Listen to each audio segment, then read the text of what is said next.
ازيك يا عزيزي؟ جيت لك بالجزء الجديد من حكايه بطنة وليشيا. بس قبل ما نبدا الفيديو متنساش تصلي على النبي، ولو ما بتصليش صلي. وكل سنه وانت طيب يا عزيزي بمناسبه عيد الفطر المبارك. ويلا بينا نبدا حكايتنا. بنروح لمدخل القريه بس الدنيا بتكون مقلوبه. جوري بيستغرب يقول ايه اللي بيحصل، معقوله حجره الحمايه بتاعت مريم مش شغاله؟ وبنشوف جوري بيخلص على واحد من الذئاب، بعدها الذئب بيقع عليه وبيفطسه، ولكن فجاه بيطلع له اوليشيا. جوري بيكون ماسك سيفه مرعوب وبيصرخ في اوليشيا اياك تقرب خطوه كمان. طبعا جوري معذور، هو شايف قدامه تنين طاعون مرعب وضخم، وشايف مريم على ظهره، فمفكر ان التنين خاطفها او هيأذيها. مريم بتتدخل بسرعه بتقول لجوري ارجوك استنى يا جوري، التنين ده اسمه اوليشيا، هو جاي عشان ينقذ القريه. جوري بيتصدم مش مصدق ودماغه بتعمل ايرور، التنين شالك على ظهره وجاي ينقذنا ازاي يعني؟ وهو بيبص في وش اوليشيا بيبدا يركز وبيقول ايه ده؟ الوش ده مألوف عليا، معقوله ده التنين بتاع زمان؟ بطلنا بيقول جواه ده الراجل اللي طعني في رجلي. هنا مريم بتاكد له المعلومه وبتقول له ايوه هو، انا عارفه ان شكله دلوقتي زي تنين الطاعون بس هو نفس التنين وهو طيب جدا وبيحب البشر. جوري بيبدا يفتكر الموقف القديم لما اوليشيا اللي اتطعن في رجله انقذها من الخطر اللي كانت فيها وقتها. جورجوري بيستوعب ان التنين ده فعلا كان بيحاول يساعدها، وبيقول صعب اصدق ان في تنين طاعون بيساعد البشر، بس انا ما كانش عندي طريقه اعرف بيها نيتك وقتها، انا اسف ارجوك سامحني. اوليشيا بيفرح جدا برد فعل جوري وبيقول جواه انت بجد راجل محترم وعاقل جدا. جوري بيلاحظ ان التنين بيتفاعل مع كلامه فبيسال ميريا وبيرد عليا. ميريا بتقول له ايوه. اوليشيا بيفهم كلامنا كويس. وسط التعارف اللطيف ده بيسمعوا صوت زئير مرعب تاني. جوري بيتخض وبيقول تنين صخري. ميريا بتشرح له الكارثه بسرعه، تساله هو انت شفت دوس؟ فبيقول لها هو اللي خلى الوحش ده يهاجمني وهرب. دوس ناوي يخلي التنين الصخري يهاجم القريه وهو بيستخدم البيضه بتاعته كطعم. جوري بيتجنن لما بيسمع الكلام ده وبيقول انت بتقولي ايه؟ احنا لازم نوقفه فورا. جوري بياخد قرار سريع وشجاع، بيقول لاوليشيا يلا بينا يا اوليشيا، انا هاجي معاك، الدنيا هتبقى فوضى لو اهل القريه شافوك لوحدك واتخضوا من شكلك، وجودي معاك هيطمنهم. اوليشيا بيرحب جدا بالفكره وبيقول جواه ده هيساعدني جدا. جوري بيستاذن اوليشيا يركب على ظهره وبيتحركوا هم الثلاثه ناحيه قلب القريه عشان يلحقوا دوس. في الطريق بيشوفوا اهل القريه متجمعين ومرعوبين من الصوت. واحد من الاهالي بيشوف دوس وبيقول اهو دوس اهو عايش وبخير. بعدها بنشوف مشهد لما فجاه بيشوفوا التنين اوليشيا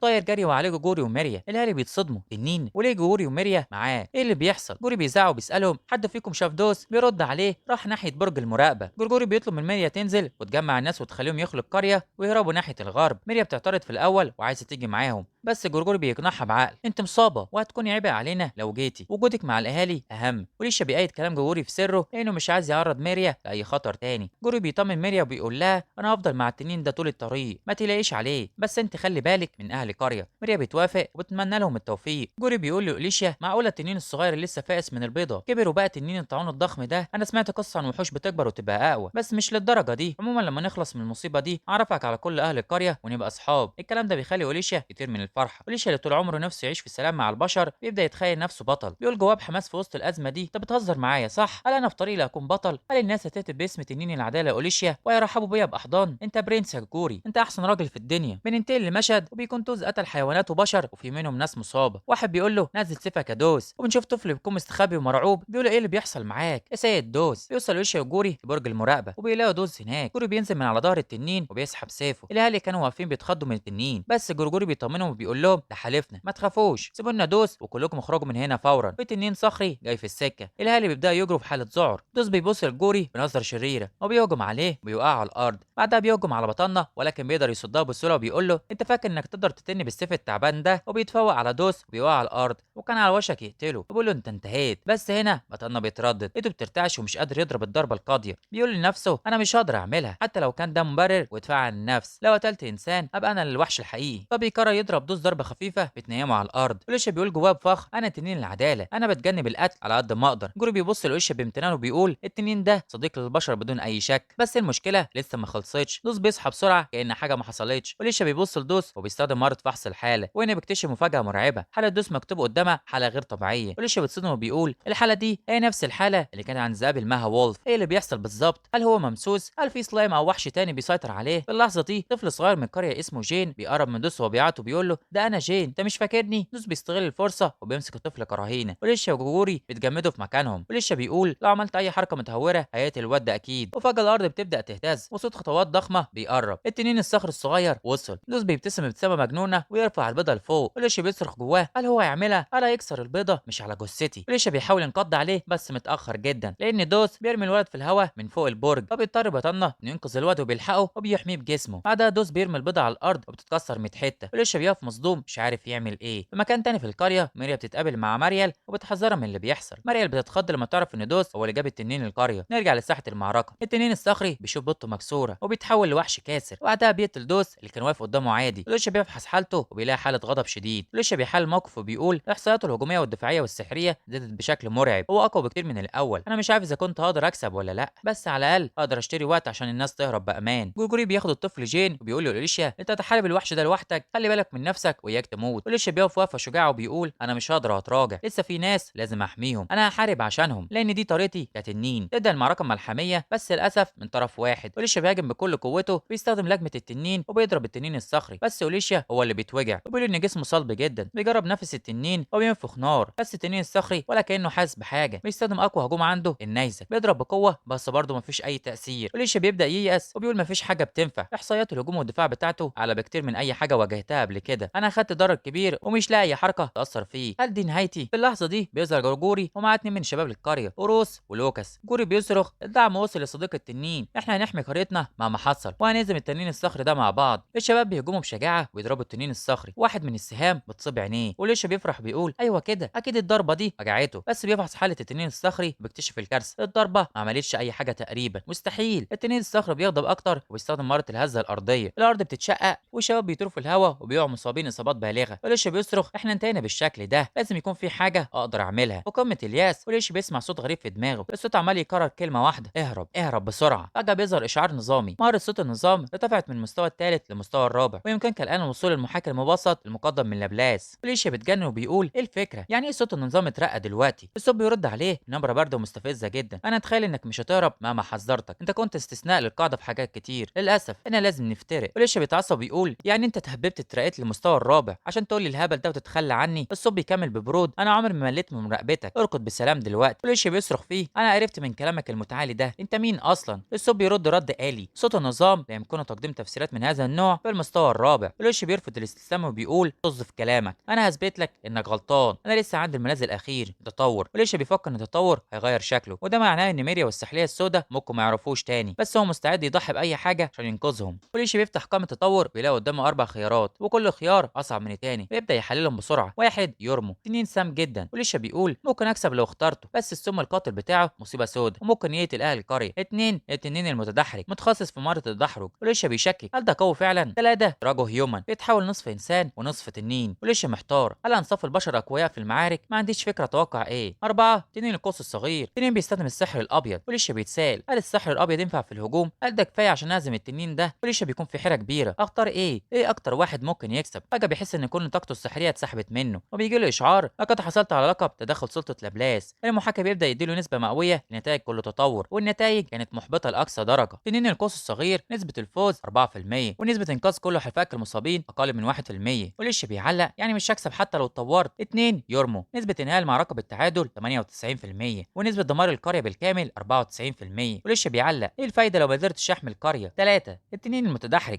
نسبه الفوز اقل من 1% ونسبه الهروب بنجاح اكتر من 99%. وليش بيعلق بغضب يعني انت لسه بتقول لي اهرب. وليش بيوصل لقمه الغضب وبيصرخ في الصوت انا مش فاهم انت ليه بتديني كل التوقعات دي. وليش بيرفض كل الخيارات اللي بتودي للهزيمه او الهروب او دمار القريه، هو عايز يحمي الكل حتى لو الثمن هيكون غالي جدا. وسط المدعكه دي وليش بياخد قراره نهائي، بيختار التطور اللي المحاكي ما اتكلمش عنه، التطور اللي هيخليه وحش حقيقي بس هيديله القوه اللي محتاجها عشان يسحق التنين الصخري. وده يا عزيزي اللي هنشوفه في الحلقات الجايه، فما تنساش تصلي على النبي وتصلي لان صلاتك اهم من الفيديو اللي بتتفرج عليه. سلام.